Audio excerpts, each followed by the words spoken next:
अस्सलाम वालेकुम एवरीवन। आज हम अपना लेक्चर नंबर 3 स्टार्ट करते हैं, जिसमें हम अकॉर्डिंग टू आवर आउटलाइन वो हमारा फर्स्ट चैप्टर है, that is the chemical thermodynamics.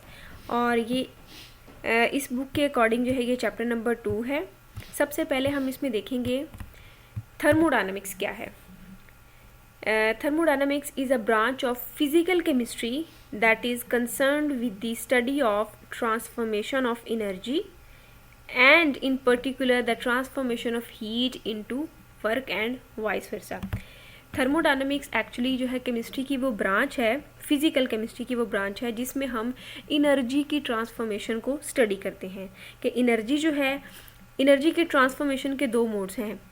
या तो एनर्जी जो है वो ट्रांसफ़र हो सकती है थ्रू हीट और या वर्क के थ्रू जो है वो ट्रांसफ़र हो सकती है।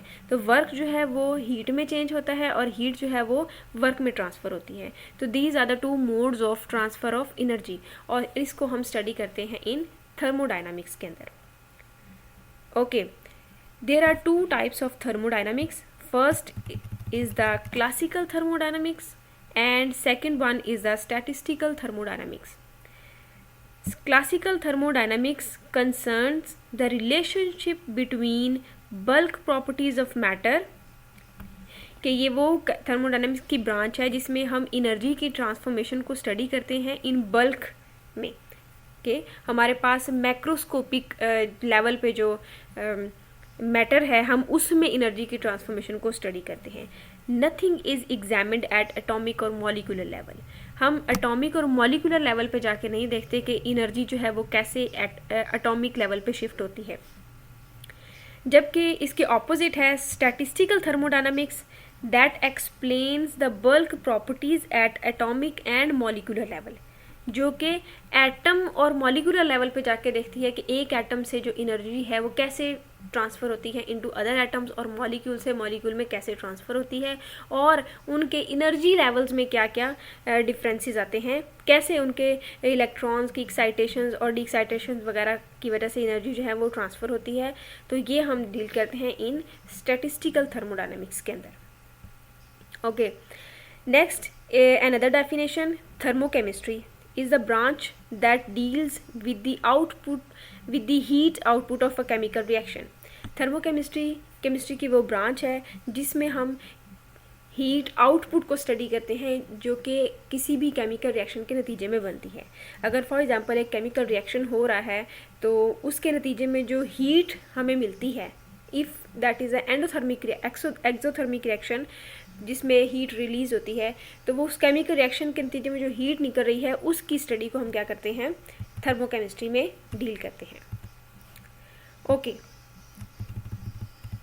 Again another definition, energy. What is energy? It is the capacity to do work.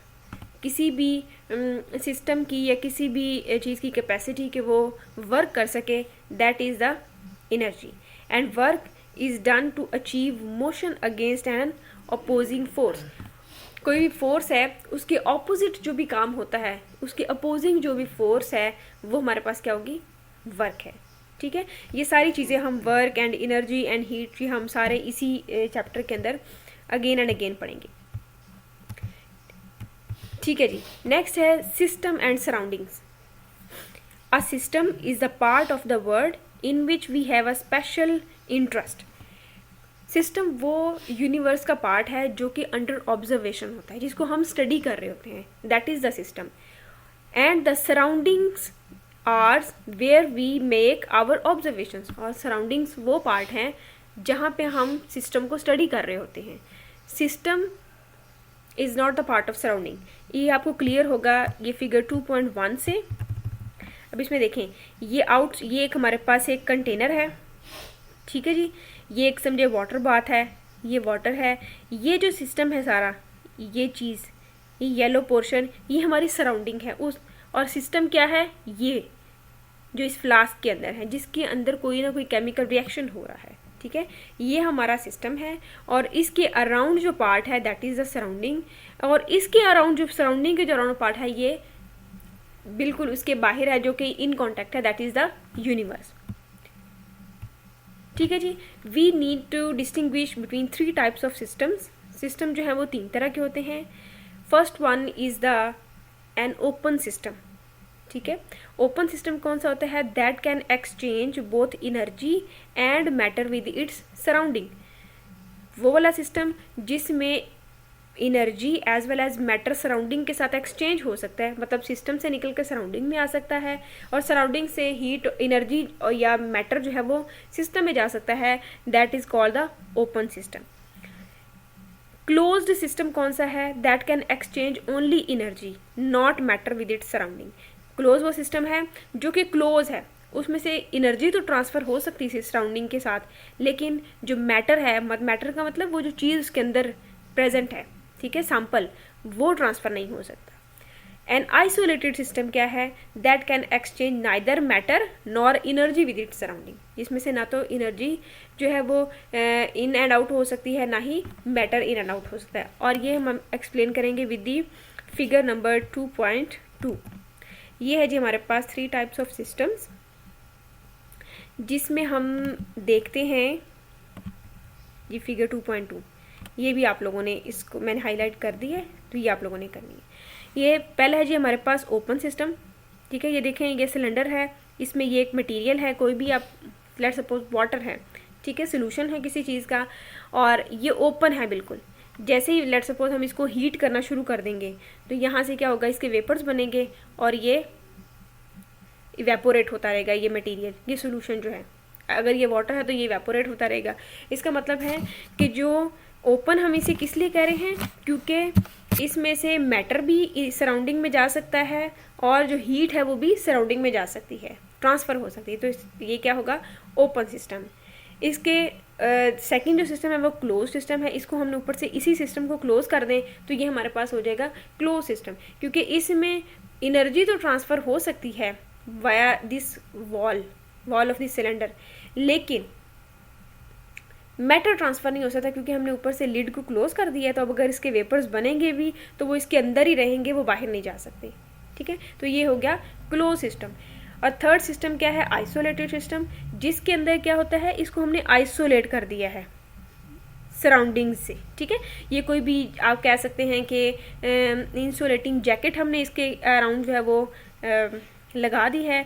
अब ना तो जो एनर्जी है वो इज जस्ट लाइक थर्मोस्टेट होता है, या थर्मोस जो हम चाय के लिए यूज़ करते हैं, उसमें क्या होता है, चाय गर्म रहती है. किस वजह से? इस वजह से उसकी जो सराउंडिंग्स है उसमें एक थर्मोस्टेट शीट लगी होती है, इंसुलेटिंग शीट होती है, फोम लाइक. तो वो हीट जो है वो अंदर ही रहती है, वो बाहर नहीं निकलती. और ऊपर से लिड भी क्लोज है, तो मैटर भी जो है वो ट्रांसफ़र नहीं हो सकता सराउंडिंग में. सो ये आइसोलेटेड सिस्टम, जिसमें ना तो एनर्जी ट्रांसफ़र होती है और ना ही मैटर ट्रांसफ़र होता है. Okay, next is the work and heat. Heat energy can be exchange between a closed system and its surrounding by doing work or by the process of heating. क्या है कि जो हम क्लोज्ड सिस्टम की बात कर रहे हैं, जिसमें मैटर तो ट्रांसफ़र नहीं होता, लेकिन एनर्जी जो है वो ट्रांसफ़र हो सकती है टूवर्ड द सराउंडिंग. वो कैसे हो सकती है? By doing some work. ठीक है, या तो हम उस सिस्टम के ऊपर कोई वर्क करें. वर्क करने का मतलब है, लेट्स सपोज हम उस सिस्टम के ऊपर प्रेशर अप्लाई करते हैं. जब प्रेशर अप्लाई करेंगे तो हम सिस्टम के ऊपर कोई ना कोई वर्क कर रहे हैं. तो इस तरह उसकी एनर्जी जो है वो सराउंडिंग के साथ एक्सचेंज हो सकती है, या फिर by doing a process called heating, या हम उस सिस्टम को हीट करना शुरू कर दें, तब भी जो है वो एनर्जी जो है वो एक्सचेंज हो सकती है सिस्टम और सराउंडिंग के दरमियान. Next, heating is the process of transferring energy as a result of a temperature difference between the system and its surrounding.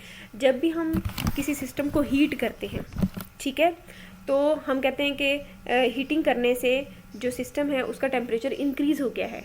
वो टेम्परेचर क्यों इंक्रीज़ हो जाता है? क्योंकि ऑलरेडी टेम्परेचर डिफरेंस है. सराउंडिंग का टेम्परेचर ज़्यादा है, जब से ही हम बर्नर या कोई फ्लेम ऑन करते हैं तो सराउंडिंग का टेम्परेचर इंक्रीज़ हो गया.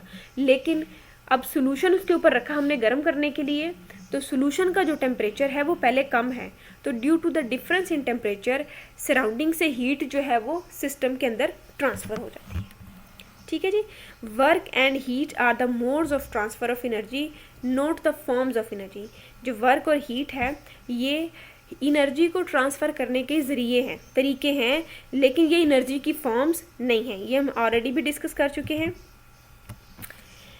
हीट को हम सिंबल Q से रिप्रेजेंट करते हैं। Is energy in transit as a result of a temperature difference, कि एनर्जी जो है, जो हीट है, वो एनर्जी को ट्रांसफ़र करने का एक तरीका है जो कि as a result of temperature difference की वजह से होता है।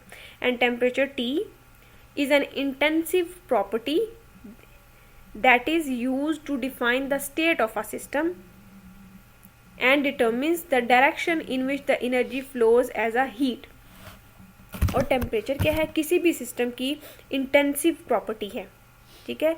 और ये हमें क्या बताती है कि कब हीट जो है वो एक जगह से दूसरी जगह ट्रांसफ़र होगी, वो हमें पता चलेगा टेम्परेचर के से। अगर एक जगह का टेम्परेचर ज़्यादा है और दूसरी जगह का टेम्परेचर कम है, तो हमेशा एनर्जी जो फ्लो करेगी या हीट फ्लो करेगी वो कहाँ से होगी, जहाँ पे टेम्परेचर ज़्यादा होगा वहाँ से towards the low temperature side जो है वो एनर्जी या हीट जो है वो फ्लो करेगी। तो ये हमें एक तरह का डायरेक्शन बताती है in which the energy flows as a heat. Okay, अच्छा जी, ये एक फिगर है 2.2। इसमें ये दो सिलेंडर्स दिखाए गए हैं, जिसमें एक जो है मेटालिक सिलेंडर है, दिस वन जी, इसको हम कहते हैं डायाथर्मिक वॉल या डायाथर्मिक सिलेंडर। एक ऐसा सिलेंडर, ये एक ऐसा मटेरियल जिसमें जो हीट है, ठीक है, या एनर्जी है, वो हॉट एरिया से हाई टेम्परेचर एरिया से लो टेम्परेचर एरिया की तरफ ट्रांसफ़र हो सके, जो उसे अलाउ करे एनर्जी ट्रांसफ़र को, वो उसको कहते हैं diathermic wall. A metal container is a diathermic walls that permit heating as a mode of transfer of energy are called the diathermic।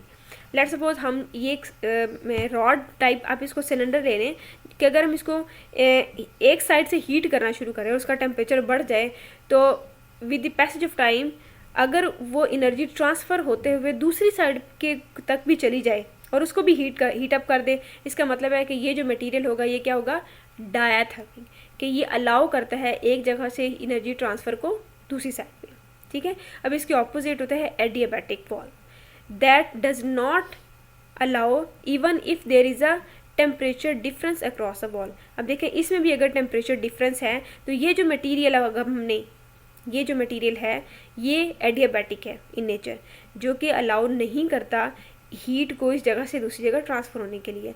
अब इसकी एग्जांपल आप ले सकते हैं, जैसे हम कोई इंसुलेटिंग शीट यूज़ करें, ठीक है, फोम लाइक इंसुलेटिंग शीट, जो मैंने आपको बताया कि थर्मोस वगैरह में होती है, जो कि एनर्जी को ट्रांसफ़र करने के लिए एनर्जी को ट्रांसफ़र नहीं होने देती सराउंडिंग के साथ। तो ये एग्जांपल आ जाएगी एडियाबैटिक वॉल की, कि वो इंस्टेड ऑफ टेम्परेचर डिफरेंस जो है वो एनर्जी को ट्रांसफ़र नहीं होने देती from hot area to cold area, ठीक है जी।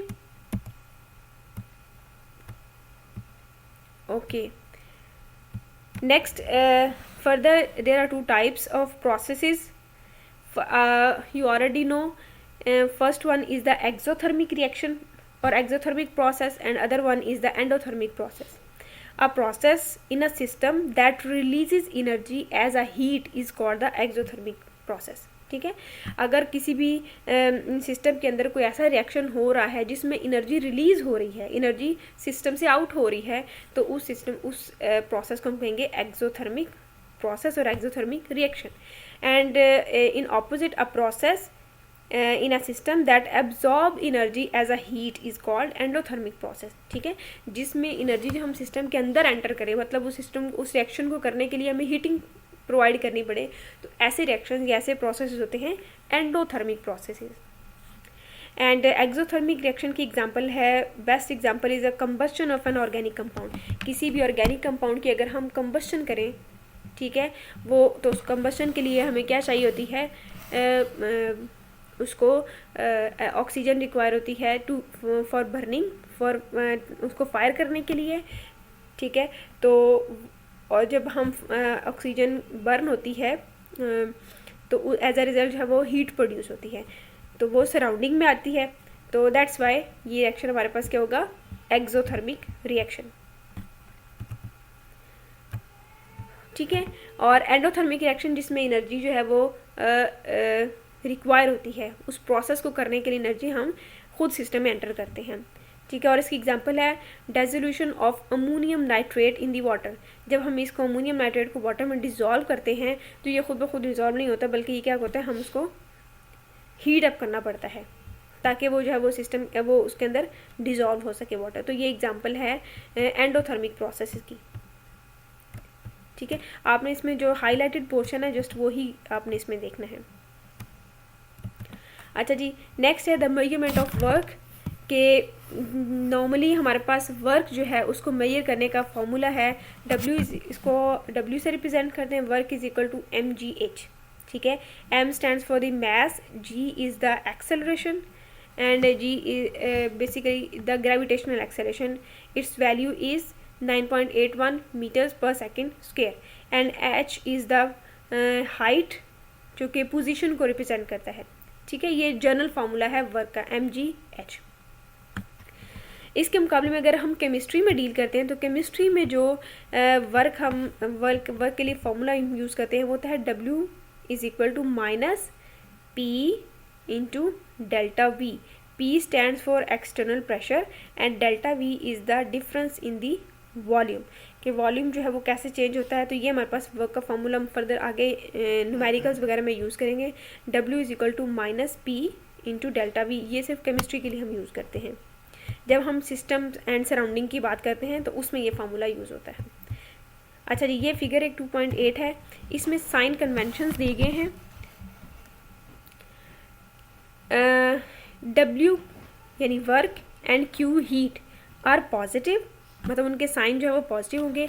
If energy enters the system, अगर इनर्जी सिस्टम के अंदर एंटर हो रही है मतलब, ठीक है, तो या हम कह सकते हैं कि जब हम सिस्टम के ऊपर खुद वर्क करते हैं या हीट प्रोवाइड करते हैं तो W यानी कि जो वर्क है और Q हीट वो क्या होते हैं, ग्रेटर देन 0, ठीक है। मतलब ये क्या होंगे, पॉजिटिव होंगे। लेकिन जब सिस्टम खुद वर्क करता है, आउट सिस्टम से वर्क बाहर होता है सराउंडिंग पे, या हीट वहाँ से रिलीज होती है, ठीक है, सिस्टम से हीट जो है वो बाहर की तरफ निकल रही है, तो जो तब हमारे पास जो W और Q होंगे वो लेस देन 0 होंगे। सो इनके जो साइन होंगे वो माइनस होंगे। तो ये साइन कन्वेंशन आपको याद रखनी है।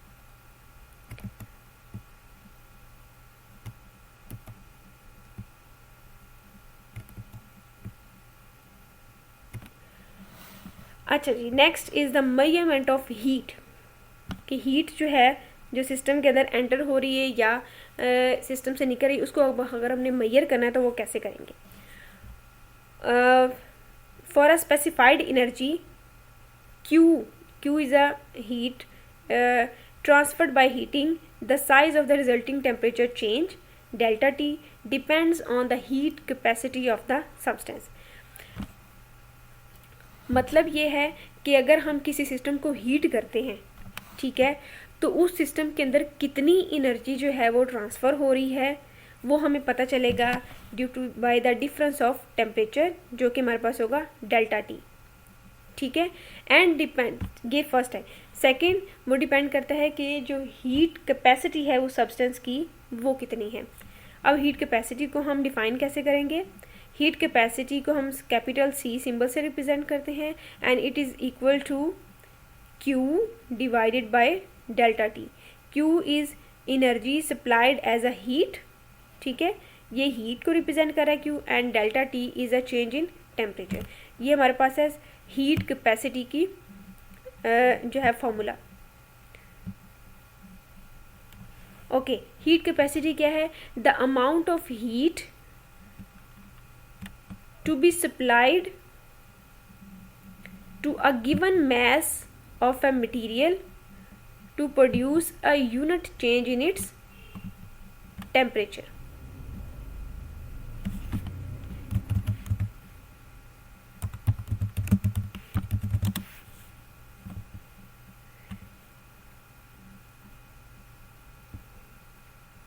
अच्छा जी, क्या है हीट कैपेसिटी, हीट की वो अमाउंट है जो हम किसी भी सब्सटेंस को प्रोवाइड करते हैं ठीक है, to a given mass of a material to change its temperature by unit.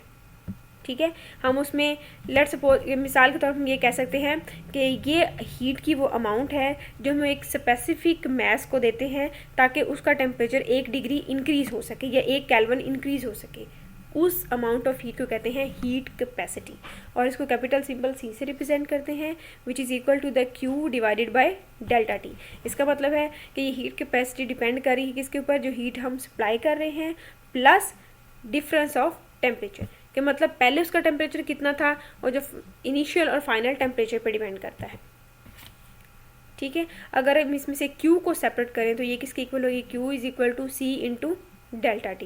और यहाँ से ये एक न्यूमेरिकल है इससे रिलेटेड, ये भी आप लोगों ने देखना है इसी फार्मूला को यूज़ करते हुए। ये अगेन वो ही हीट कैपेसिटी की डेफिनेशन है, the amount of heat to be supplied to an object और a substance to produce a unit change in its temperature. तो इसके ऐसे यूनिट्स हैं हीट कैपेसिटी के, वो है जूल्स पर केल्विन।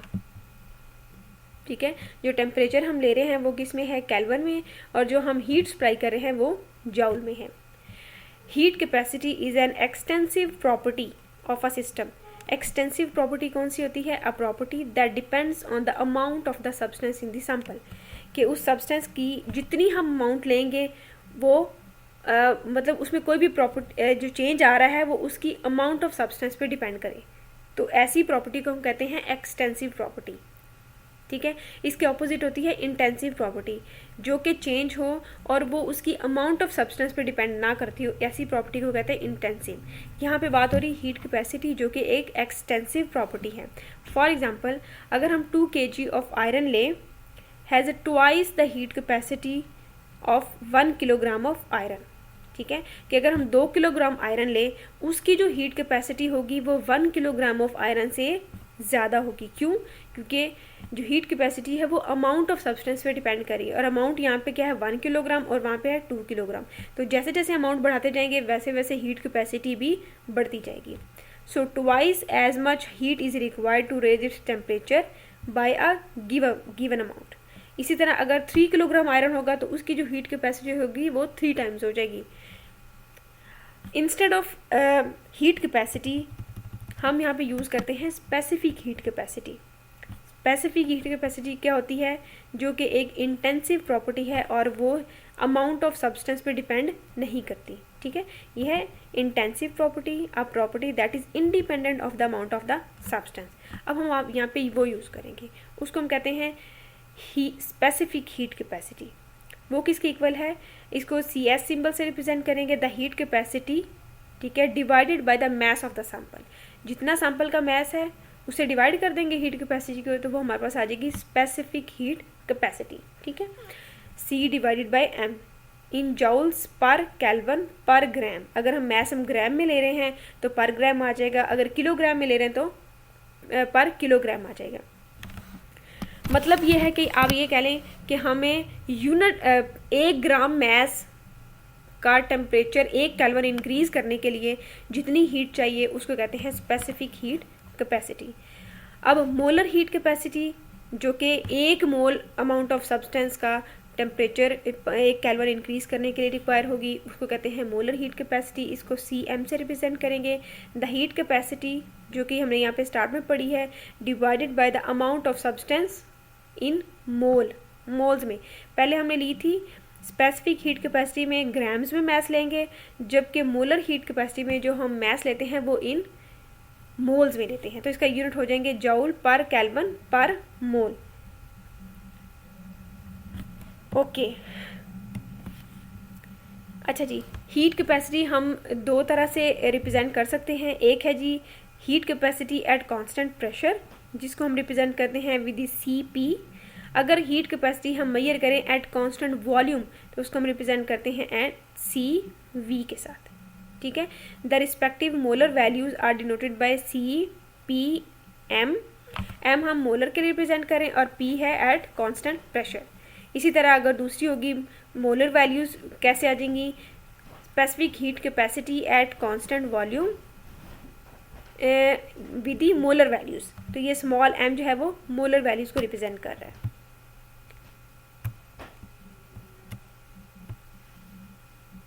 ओके, अच्छा जी, ये आपने इससे रिलेटेड ये न्यूमेरिकल भी देखना है, यही फॉर्मूला यूज़ करते हुए ये न्यूमेरिकल भी है। Next is the how the heat is transferred. ठीक है, हीट तो हमने पढ़ा जी, वर्क दो तरह से एनर्जी ट्रांसफ़र होगी, या तो वर्क के ज़रिए या फिर हीट के थ्रू। ठीक है, अब हम जो एनर्जी वो ट्रांसफ़र हो रही है एज अ हीट, ठीक है, उसको हमने मेजर कैसे करना है। तो उसको मेजर करने के लिए हमारे पास एक तरीका है जी, by using a calorimeter. One way to measure the energy transferred as a heat in a process is to use a calorimeter. Calorimeter एक आप कह लें कि एक इंस्ट्रूमेंट है जिससे हम क्या करते हैं, जो एनर्जी ट्रांसफ़र होती है सिस्टम एंड से सराउंडिंग में एज अ हीट, उसको हम मेजर कर सकते हैं कि वो कितनी है। ठीक है, फिगर 2.14 ये हमारे पास है जी एक फिगर।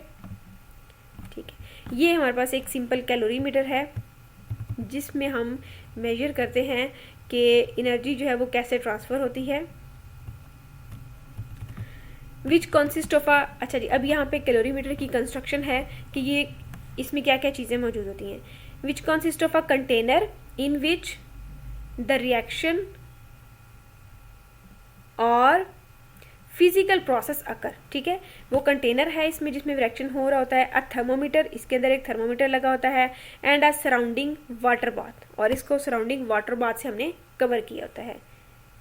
ठीक है, ये उसकी कंस्ट्रक्शन, मेन जो चीज़ें होती हैं एक कैलोरीमीटर में, वो ये तीन चीज़ें होती हैं। एक तो कंटेनर है, ठीक है, और उसके बाद उसमें एक थर्मोमीटर लगा होता है जो कि टेम्परेचर को जिससे हम टेम्परेचर मेजर करते हैं, and a surrounding water bath, ठीक है, जो इसको यूनिफॉर्म उस टेम्परेचर को रखता है। The entire assembly is insulated from the rest of the world. उसको सारे ये जो तीनों चीज़ें हैं इसको हम सराउंडिंग के साथ क्या कर देते हैं, इंसुलेट कर देते हैं, कि मतलब वहाँ से ना तो हीट सराउंडिंग में आ सके और ना ही सराउंडिंग से हीट जो है वो सिस्टम के अंदर जा सके। ये हमने असेंबली करनी है। ठीक है, द प्रिंसिपल, अब इसका प्रिंसिपल क्या है, the principle of a calorimeter is to use the rise in temperature to determine the energy release is as a heat by the process occurring inside it. ठीक है, प्रिंसिपल क्या है कि हमने उसकी एनर्जी को मेजर करना है ताकि उसकी to determine the energy release, जो एनर्जी रिलीज हो रही है उसको हमने in the form of heat, उसको हमने मेजर करना है। ठीक है, और वो एनर्जी कहाँ से निकल रही है, from the reaction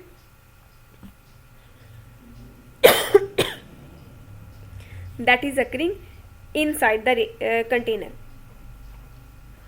we must first क्या, अच्छा जी, जब हमने इसको कैलोरीमीटर को यूज़ करना है तो उसको यूज़ करने से पहले हमने उसको कैलिब्रेट करना है।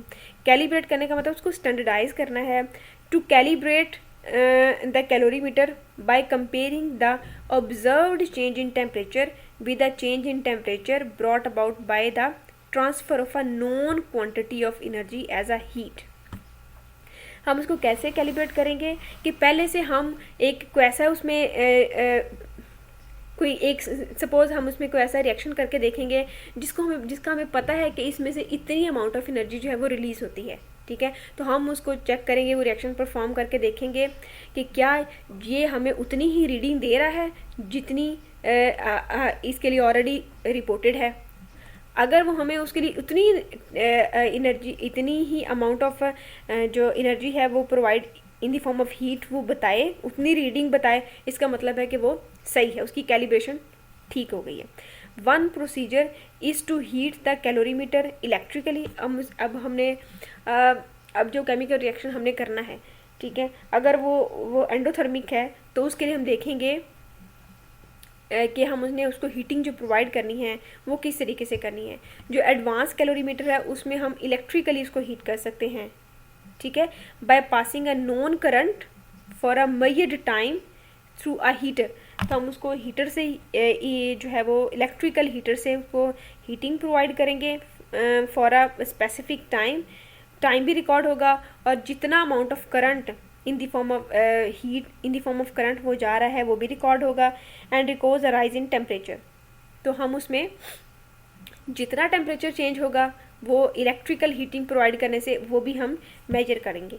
द एनर्जी प्रोवाइडेड इलेक्ट्रिकली वो जो एनर्जी जो है वो हम प्रोवाइड करेंगे इलेक्ट्रिकली वो किसके इक्वल होगा, Q is equal to, Q जो है वो हीट को रिप्रेजेंट कर रहा है, I इंटू ये सिंबल है V, आप इसको कह सकते हैं current in amperes, this one is the potential of the supply, कि वो जो हम इलेक्ट्रिकल सप्लाई दे रहे हैं, ठीक है, करंट दे रहे हैं, उसका वोल्टेज कितना है, उसके यूनिट्स होंगे volts, and T is the time that is required in seconds for which the current flows.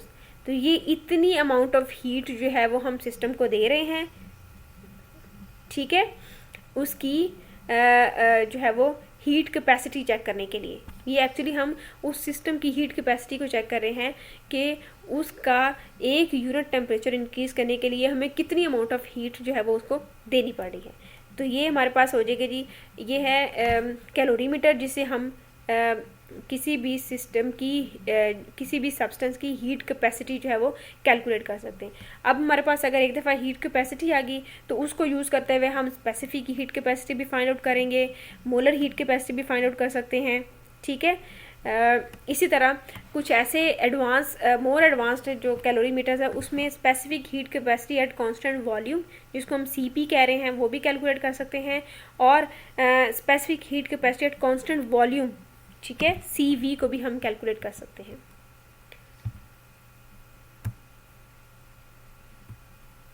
Okay, अच्छा जी, ये जो है the observe rise in temperature, let us calculate the heat capacity of a calorimeter, ठीक है, from equation 2.4। ये हमारे पास जो इक्वेशन है 2.4,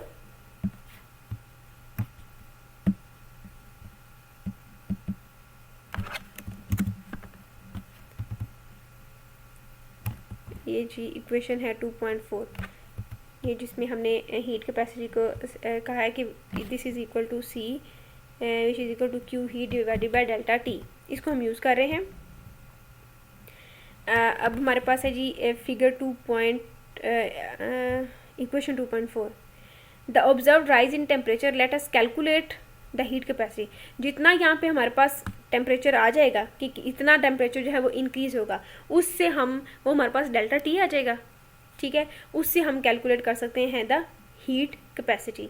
देखिए Q हीट हमारे पास इस फार्मूले से आ जाएगी 2.5 से, और उसे रीडिंग हमें कैलोरीमीटर के ऊपर टेम्परेचर डिफरेंस भी, इनिशियल टेम्परेचर तो हमें पता है कितना है वो हम मेजर कर लेंगे, और जो राइज इन टेम्परेचर है वो थर्मामीटर जो अटैच है उसके साथ मेजर कर लेंगे, तो डेल्टा T भी हमारे पास आ जाएगा। तो ये Q हीट और डेल्टा T जो टेम्परेचर है इसको यूज़ करते हुए हम जो है वो हीट कैपेसिटी जो है वो मेजर कर लेंगे, ठीक है। Then we use this heat capacity to interpret a temperature rise due to a reaction in terms of the heat release or absorb। अब हमारे पास एक दफ़ा हीट कैपेसिटी आ गई है, तो उस हीट कैपेसिटी की वैल्यू को देख के हम ये बता सकते हैं कि अगर ये सब्सटेंस किसी भी केमिकल रिएक्शन में हिस्सा लेता है तो ये एनर्जी एब्जॉर्ब करेगा या फिर एनर्जी रिलीज़ करेगा, उसकी हीट कैपेसिटी को देख के हम बता सकते हैं, ठीक है। एन अल्टरनेटिव प्रोसेस, अब इसका दूसरा प्रोसेस ये है कि is to calibrate the calorimeter by using a reaction of known heat output such as the combustion of benzoic acid। अच्छा जी, ये मैंने आपको बता दिया कि हम क्या करते हैं कि या तो उसको हम दो तरीक़ों से कैलिब्रेट कर सकते हैं। एक जो मैंने आपको पहले बता दिया, और दूसरा ये है कि हम उसमें कोई नॉन रिएक्शन परफॉर्म करें, ठीक है, जिसकी ऑलरेडी हमें हीट आउटपुट पता हो कि उसमें से इतनी अमाउंट ऑफ हीट जो है वो इतनी एब्जॉर्ब करेगा, ठीक है। तो उसको यूज़ करते हुए हम उस कैलोरीमीटर को स्टैंडर्डाइज कर सकते हैं या फिर कैलिब्रेट कर सकते हैं। Okay, I think that's enough for today. Next जो हमारे इसी चैप्टर का जो रिमेनिंग पोर्शन है वो हम नेक्स्ट लेक्चर्स में जो है वो इंशाल्लाह जो है वो डिस्कस करेंगे।